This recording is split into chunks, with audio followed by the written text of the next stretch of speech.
اللہ من الشیطان الرجیم بسم اللہ الرحمن الرحیم توفہ یا علی علیہ السلام مدد۔ ہم بات کر رہے تھے مقام عبد منزلت عبدیت پر۔ اللہ تعالیٰ نے قرآن مجید فرقان حمید میں اپنے انبیاء کو مختلف مقامات پر لفظ عبد سے یاد کیا ہے۔ خود ہمارے رسول محمد مصطفیٰ صلی اللہ علیہ وآلہ وسلم کو ایک جگہ مخاطب کرتے ہوئے سورہ جن کی آیت نمبر 19 میں ارشاد فرمایا وَأَنَّهُ لَمَّا قَامَ عَبْدُ اللَّهِ يَدْعُو كَادُوا يَكُونُونَ عَلَيْهِ لِبَدًا، کہ جب اللہ کا عبد کھڑا ہوتا ہے تاکہ اسے پکارے تو عنقریب لوگوں کو اس پہ ہجوم پڑنے لگ جاتا ہے۔ قریب تھا کہ لوگ اس پہ ہجوم کرتے۔ اللہ نے اس آیت میں محمد مصطفیٰ صلی اللہ علیہ وآلہ وسلم کو اپنا عبد کہا، اپنے اس اللہ کے ساتھ نسبت دی تو لفظ عبد کے ساتھ، اور سورہ علق میں ایک جگہ پھر ارشاد فرمایا ارأیت الذی ینہا عبدا اذا صلی، آپ نے دیکھا کہ جو منع کرتا ہے، روکتا ہے عبد کو جب وہ نماز پڑھتا ہے۔ ابو جہل رسول اللہ کو نماز پڑھنے سے روکتا تھا، تو اللہ نے یہاں پہ رسول اللہ کے لیے لفظ عبد کو یوز کیا۔ آیت سورہ اسراء میں اس میں اللہ جب رسول اللہ کو معراج پہ لے جاتا ہے تو ارشاد فرماتا ہے سبحان الذی اسری بعبدہ لیلا من المسجد الحرام الی المسجد الاقصی الذی بارکنا حولہ لنوریہ من آیاتنا، بابرکت ہے وہ ذات کہ جو اپنے عبد کو لے گئی۔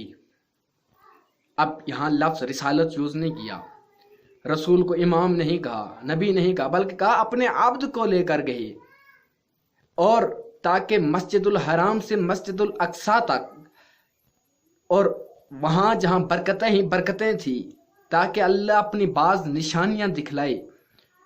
معراج نام ہے قرب الہی کا، معراج نام ہے تقرب الہی کا، دنا فتد اللہ کی منزل ہے، فنا فی اللہ کا آخری مقام ہے، اسے معراج کہتے ہیں۔ اور جب رسول اللہ کو معراج پر لے جایا گیا تو رسول کو اللہ نے جس لفظ سے مخاطب کیا وہ ہے عبد، کہا اپنے عبد کو لے کر گیا۔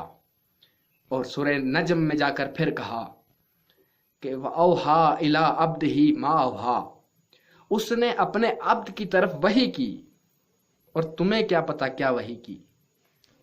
دنا فتد اللہ کی منزل ہے عبد، کعبہ کوسین کی منزل ہے عبد۔ اچھا، رسول معراج پر گئے تو ایک مقام ایسا آیا کہ حضرت جبرائیل کو کہنا پڑا لو دنوت انملۃ لاحرقت، اگر میں ایک تھوڑا ذرا برابر بھی اگر تھوڑا آگے بڑھا تو میں جل جاؤں گا، میں جل کے راکھ ہو جاؤں گا۔ اب رسالت یہ ہے وہ جبرائیل کے ذریعے وحی آتی ہے، لیکن منزل عبد دیکھیے کہ جہاں جبرائیل نہ جا سکے، خدا جب ڈائریکٹ کلام کرے اپنے بندے سے تو وہاں منزل عبد ہے، وہاں منزل عبدیت ہے۔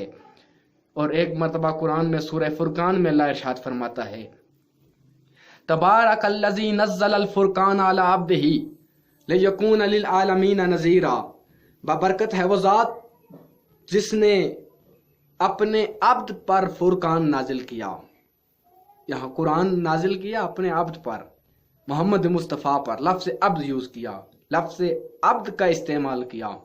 اور قرآن نے بہت سارے مقامات پر کتاب کا عبد پہ نازل ہونے کا ذکر کیا ہے۔